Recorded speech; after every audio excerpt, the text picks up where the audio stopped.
to, but then I think I'll lose. Do you mind if I just shrink this size and we'll be all right? Absolutely, as long as I can see it fine. Yeah. And as you can see, I've started at the last slide, so it was always good in that sense. But good morning, everyone. My name is Richard Stanbrook. I'm the Drinking Water Services Director for the Bournemouth area. And the Bournemouth area is what I've put up here. I haven't, and I'll quickly talk through that. But a bit of background, because I didn't do a bio. It's I've been with Bournemouth Water for crikey, 29 years, man and boy, and have been tasked by once South West Water purchasers to help construct the new water treatment works that we are building at our Alderney site in Wallersdown and our Christchurch site by the river on the Fairmile Road. So, like I say, been with the company for 29 years, and part of my role back in 1999 was the good old year 2000 project, but that really kick-started contingency planning in all seriousness, I believe, nationally. And in my view, the Civil Contingency Act could have been implemented then and probably had an awful lot of information available back at that time. So I did grow up with sort of contingency planning and then grew into running the business as a whole. So what you're looking at the moment, though, is our area of supply. Now, I'll just put my cursor in the bottom left here. That's Alderney, the Alderney site. On the left here is Wessex Water. On the right here is Southern Water. They supply your sewage. We do drinking water only in this area. Alderney feeds the whole Bournemouth conurbation. And if you think about up to Royal Bournemouth Hospital is the boundary for the Alderney supply, and then Christchurch feeds. There's the Nat Mill site here. That's by the river at Fairmile. That supplies again up to Royal Bournemouth Hospital. The hospital's lucky; it has two sources of supply, very secure in that sense. And then Nat Mill feeds right across the New Forest. And then over here, we also supply Fawley Refinery with 40 million litres a day of water. So we, from Nat Mill, from a Dorset asset, we supply a Hampshire asset, the Fawley Refinery out here. But out in this area, we supply the New Forest from the Christchurch Nat Mill works. What we have up here is Stanbridge Mill. Those of you who know the Horton Inn, just down from the Horton Inn, those buildings there, just north of Wimborne. We have probably what is the best water possibly in the country. This deep 150-metre chalk borehole water. We take it straight from the ground, put a small amount of chlorine into it, and put it into supply into this area here. And that back in the day when we had all of the political conferences, we used to have a stand and did a taste test, and the Stanbridge water always beats the bottled water. So it's a high quality one. Then Wood Green you have here, that feeds down into the down to Ringwood, where Nat Mill reaches up to Ringwood. Wood Green does the New Forest area and a large part of across to the southern zone. So that's Bournemouth Water. So what governs us with regards to emergency planning? So the water industry is a very resource heavy organisation in terms of its asset heavy. It's engineering with lots of concrete and moving large amounts of water around. A ton of 1,000 litres of water is a ton, so it's very, very heavy. So we have significant assets that we have in place to manage our supply. And interestingly, our water network stretches from Bournemouth. If we stretched it out in a long line, would stretch from Bournemouth to Moscow. Now it's a bit pointed at the moment. We probably wouldn't supply Moscow at this very moment in time, I would suggest, but it stretches from the length of all of our pipework in under the ground on the pavements you walk on, stretches that far. Under Section 208 of the Water Industry Act, we're governed by DEFRA to ensure that we have suitable civil contingency and emergency plans in place. So that's what governs our response to emergencies. So very much, as you've already heard about, we are a Cat 2 responder integrated into the Civil Contingencies Act. But we have directly under our primary legislation specific requirements to address contingency plans and emergency plans should we lose water supply. And that's known under the SEMD, which is the Security Emergency Measures Direction. And that directs us specifically to maintain plans to provide water to our customers at all times.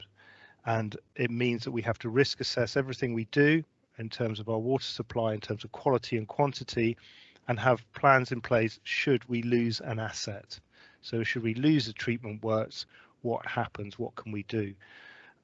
Whether we can move that water, that demand, the demand from that treatment works to another treatment works or other alternative methods. Ultimately, if water is lost, if piped water is lost, we have a responsibility to supply 10 litres per person per day after the first 24 hours of the outage, which then increases to 20 litres per person per day, best endeavours 72 hours after the outage. So we have to have plans to prevent us losing supply, but if should we lose supply, those are the requirements on us. Within these plans as well, we've got to make sure we consider all of our vulnerable customers.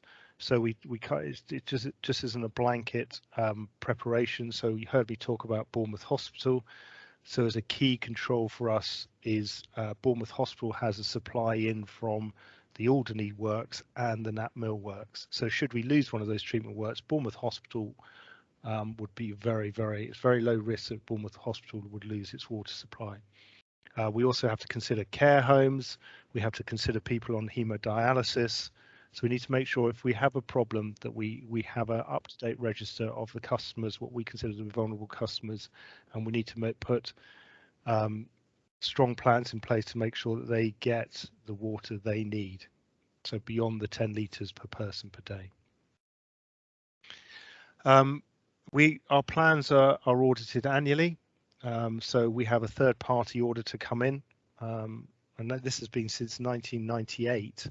An auditor comes in, looks at our firstly our security arrangements, our perimeters. What are we doing to make sure people don't attack us? And that includes IT, cyber security, and then they come into the works, look at the security within the works, and then they look at our plans and our contingency plans and have we exercised those. And as you see in the bullet point below, each water company must make necessary arrangements to protect and secure vital assets. So you will see at our Nat Mill and Alderney sites there are particular assets, which is, for example, our chlorine treatment room are very, very hardened. So should anybody break in, they've got to break in even further to a very high standard of security to those particular assets. And our pumping stations as well are hardened. So, and they are to a certain level, which are tested by, interestingly, our special forces. And then, of course, to deliver all of this, we must have trained and experienced people. Okay, so next slide. So what does this look like to the customer? So if it all goes slightly wrong, what you will see are tankers. You will see if we lost pipe supply, you'll see tankers. Tankers can inject directly, so on this picture, directly into the pipe network. As you can see, that's what this one's doing. They can inject directly into service reservoirs if we lost supply to a service reservoir. Excuse me. But also what we do have are bottled water stations. It's not a very clear picture, but what you have here are bottled water stations where customers come and pick up their bottled water. However, should there be a vulnerable customer in the area, that water would be delivered directly, and we have plans for that. So we have plans for setting up collection stations, and we have plans for delivering that. What you also see on some of our assets, we do keep them pretty low key. However, you do see fencing and and CCTV to make sure that we have suitable layers of protection. Okay. So in practice, and this picture on the right has actually been taken just recently, where we had some discoloration. Those of you who live in the Lover, it's not Lover, it's the Lover area. We had some discoloration, and so we took over the Woodfalls Village Hall, and we had a bottled water station. This is the bottled water where customers came and picked up bottled water. So what do we have in practice? Well, this was a result of our planning, what you're seeing here, but we have documented plans for all of our sites and our network should we lose it. So should we have a problem in our network, we have locations where we would put bottled water and where we would put bowsers for customers to go and collect their water from. We know our worst case scenario for each site. So should we lose a treatment works completely, then we know what our worst case scenario, but please bear in mind everything we have is on duty, standby, and then standby again. Should we lose power, all of our sites are covered by standby generation. So Storm Eunice, nobody lost their water in terms because we didn't have power, because all of our sites were being run on standby generation. All of our disinfection has duplication in it as well. So we make sure that we have suitable contingency. But should all of that fail, we know on each site what the worst case scenario is, what we need to put into the field should we lose our pipe supply. Very key on this is within the industry under these 2 points, we have a very close relationship with our colleagues in the water industry. We have mutual aid support agreements between ourselves, and so Wessex Water, who are on our western boundary, and ourselves share infrastructure, and at the moment we transfer water across to each other if there is an event. So should we have a problem, Wessex Water can pump across about 8 million litres across to us, and more recently when they have an event, we can do the same, and we actually do that in day-to-day operations to make sure all of those connections are suitable. In the case of a large event, we would also and have not ourselves but Severn Trent have utilised other water company staff to distribute bottled water. They lost back in when the Gloucester floods, they lost about a supply to 100,000 properties. And what ended up happening was ourselves included went up to Gloucester and started helping supply bottled water and bowsered water. As I said, we've got bottled water emergency plans in place, and you can see this is one of our stations. And also, though, we have detailed tankering plans. So there's a whole logistic plans of how long it takes to fill up a tanker, drive it to where it needs to be, unload that amount of water, and then move it on. So it's a very much a logistical planning. We carry out exercises on that on a regular basis, and we have direct links into DEFRA and CPNI, which is the Centre for Protection of National Infrastructure, who advise us on the level of security that we need to be applying. So that's on the planning stage. Should we have an issue, we set up a very familiar structure to Cat 1s and Cat 2s as a gold, silver, bronze structure. And should we have an event, that structure can be scaled from an issue for 2 houses, 2 properties to 20,000 properties, and even potentially up to 100,000 properties. What we would do immediately, though, if we did lose an area, treatment works, we would immediately rezone our supply from that. So we would get all those other treatment works I just showed you, and we would push water from those to shrink the zone that's been affected. And in most cases, we can move water.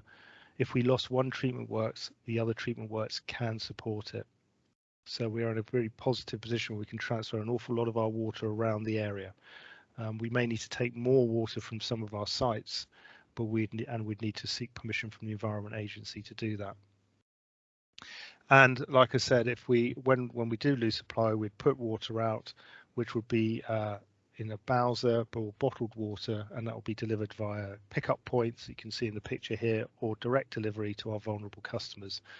And as we've already mentioned, the hospitals and care homes would receive more comprehensive deliveries, or even infrastructure resilience.